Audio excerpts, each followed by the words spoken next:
Salut, ici Joël pour Randolph et bienvenue chez Randolph. On est ici directement. Aujourd'hui, je suis là pour vous présenter ma nouvelle création, Rolly.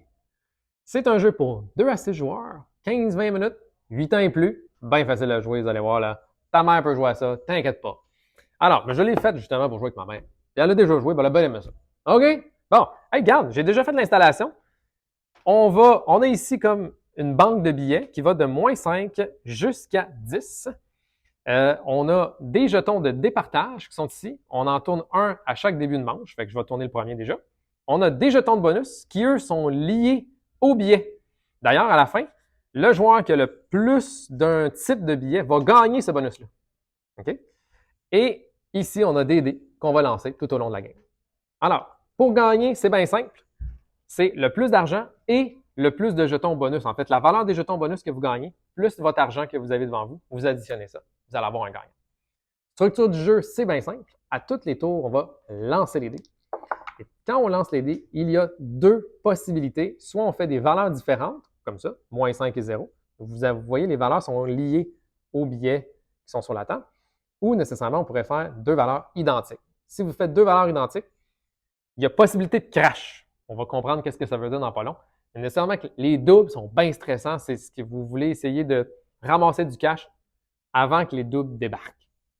Alors, dès qu'on a deux valeurs différentes, tous les joueurs jouent et on peut ramasser soit la valeur d'un des billets, donc soit le 0, soit le 10, ou encore j'ai une troisième option qui est à tout le temps disponible, qui est sécuriser ma mise. OK?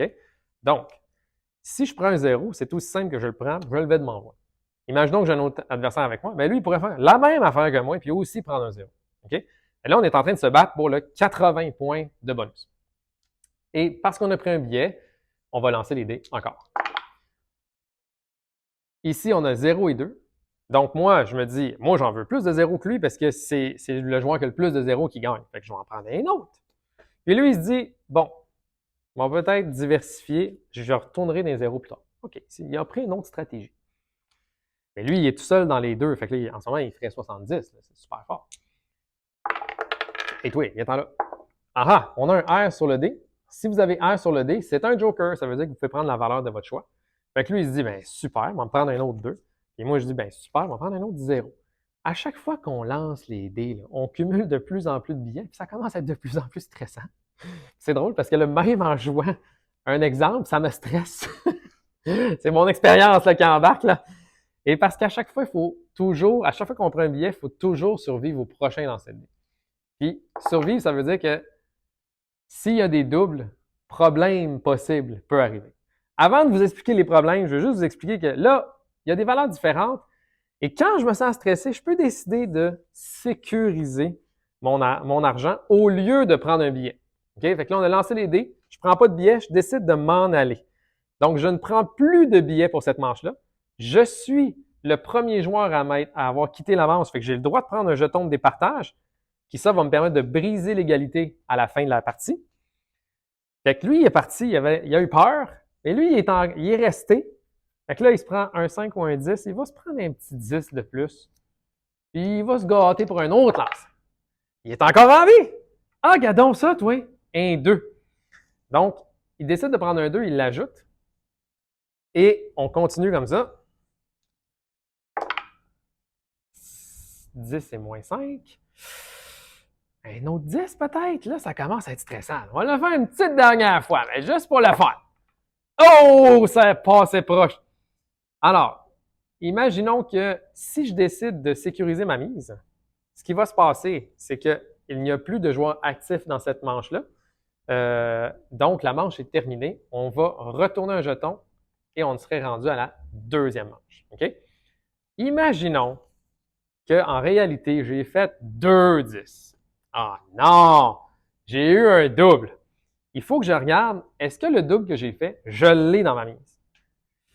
Là, oui, en ce moment, c'est oui la réponse, parce que j'ai des 10, puis c'est 10. Fait que là, c'est ce qu'on appelle d'avoir fait un crash dans le jeu.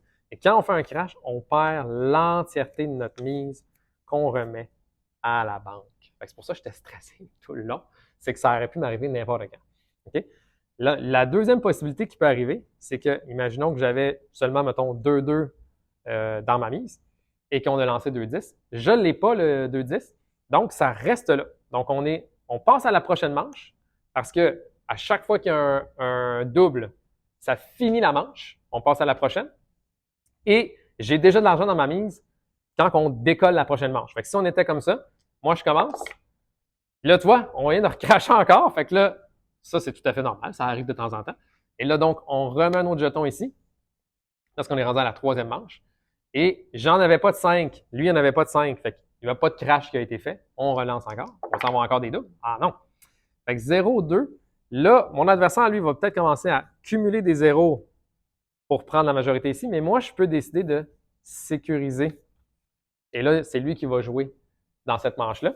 Donc, parce que je ne voulais pas perdre mes deux, par exemple. Okay? Quand on est trop, quand on a trop peur, qu'on a de l'argent dans notre mise, ben, on peut décider de sécuriser. All right.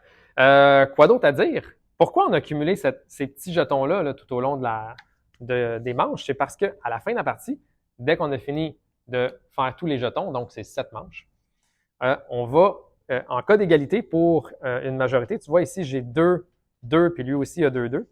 Ben, ça va être le jeton de départage qui va nous permettre de savoir qui prend le bonus. Fait que moi, je prendrais le 70 et ce joueur-là prendrait le 2. Là, ici, tu vois, ben là, mon exemple n'est pas très, très bon parce qu'ici, j'ai juste un 80, mais lui, il aurait le droit au 80 parce que c'est lui qui a le plus d'un. On va se départager chacun des jetons comme ça.